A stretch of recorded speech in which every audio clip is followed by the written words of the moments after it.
అనుదిన నిత్యజీవపు మాటలు. దేవుని నామానికి మహిమ కలుగునుగాక.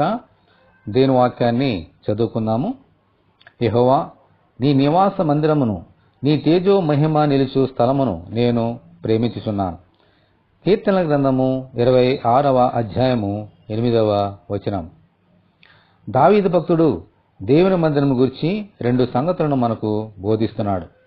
దేవుని మందిరము అంటే దేవుని యొక్క నివాస స్థలము మరియు దేవుని యొక్క తేజో మహిమ నిలుచు స్థలం.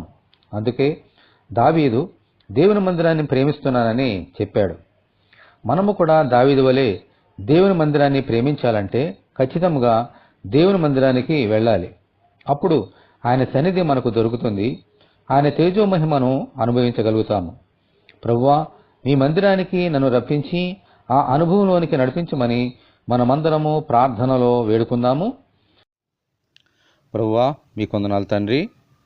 ఈరోజు మేమందరము మీ మందిరానికి వచ్చి ఆత్మలో సత్యములో నేను ఆరాధన చేసినైనా నీ మందిరములో ఉన్నటువంటి తేజో మహిమను, నీ ఆనంద ప్రవాహాన్ని మేము అనుభవించి తిరిగి వచ్చినట్లుగా సహాయం తెచ్చండి. ఈ వాక్యం విన్న బిడ్డలందరినీ దీవించి ఆశీర్వదించమని యేసు అతి పరిశుద్ధమైన నామములో ప్రార్థన చేయుచున్నాము తండ్రి. ఆమెన్.